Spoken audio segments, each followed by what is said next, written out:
welcome back. Let's cover our first example of command injection. And as usual, we're going to start off with an easy example first.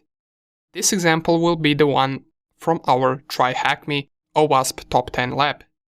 So we already ran that virtual machine once we covered HTML injection, and we want to do the same thing again. We want to run the virtual machine used to perform command injection in the lab that we covered inside of the TryHackMe platform. Now, since we already ran it once, I'm going to go through the process of running those virtual machines and setting up VPN one more time, just so we can refresh our memory.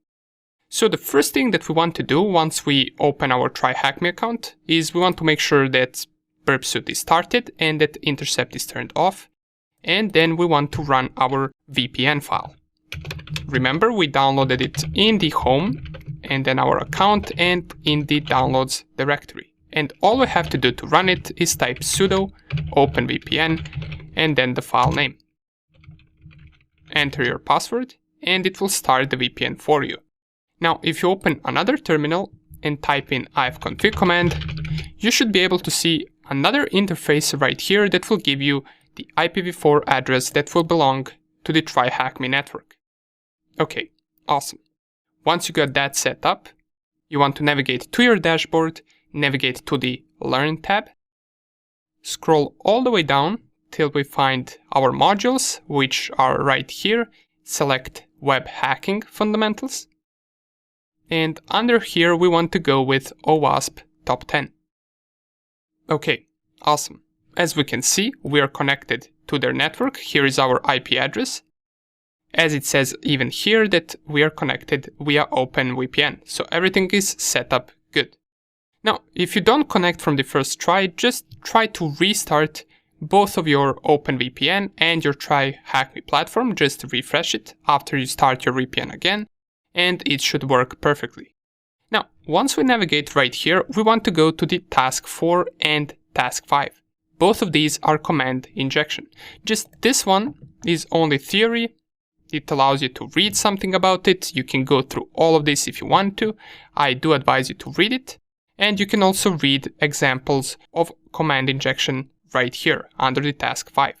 But we're not going to be reading this at the moment. What we want to do is we want to start the machine.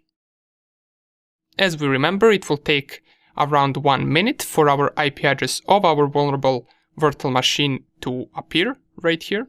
So let's wait for that. And by the way, after we finish showing the command injection, in the next video, we're also going to try to do these tasks or do these challenges right here. These are something like capture the flag challenges. So it will ask us to find something and we will try to do it with the help of command injection. But for now, let's just get command injection to work. So let's wait once again for IP address to show.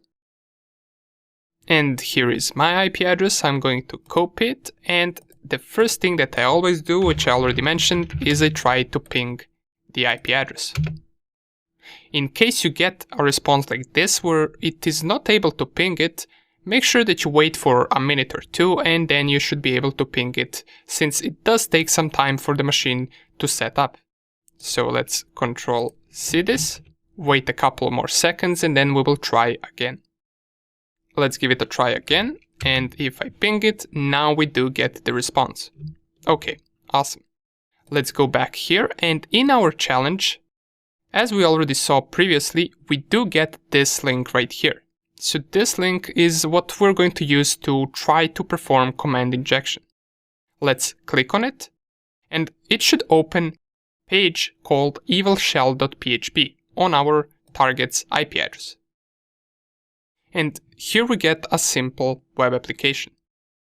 It only has this one input that allows us to enter a single command. And if I type something like test, well, nothing will appear.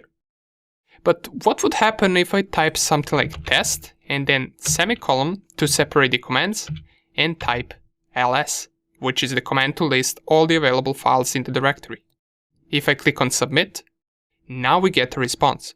We get all the files that are currently in this web server's directory. So this input right here is vulnerable to the command injection.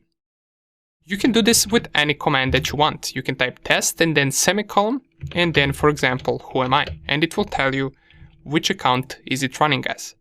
Currently, it's running as www-data. So command injection works in this input. But there's one more thing that I didn't really tell you. Besides the command injection that reflects the output on the page, there is also something called blind injection or blind command injection. What does that mean? Well, it means that we can't see the output of our command on the page, even though it might be vulnerable to the command injection. Okay, but you might be wondering, well, how can I then know if it's vulnerable if I can't see any output on the page? Well, we have to approach it differently. Now, let's imagine that this same page doesn't give us any output. Let's imagine that once we type test and then semicolon and then space and ls, it doesn't print anything right here. If you didn't know about blind command injection, you would probably think that it's not vulnerable. But there is another test that we can perform. We can try to perhaps ping our Cal Linux machine from our target machine. It won't give us any output here, but if we try to intercept the requests using something like a Wireshark, then maybe we can see the packets that the target machine is sending in order to ping us. If we do see those packets, that means we have a blind SQL injection. Let me show you what I mean. So first thing, we're going to open a program called Wireshark that is used to sniff packets and data over certain interfaces. We do ideally want to open it with sudo, just so we don't have any limitations. So just type sudo Wireshark and then type in your password. It will open this user interface program where we are going to try to sniff our packets once we run the ping command. So you will open a window that looks something like this.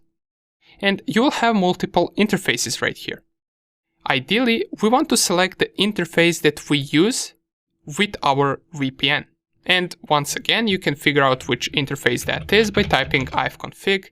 And for me, this is TUN0 interface. It has the IP address that belongs to the TryHackMe network. So I'm going to select that one right here.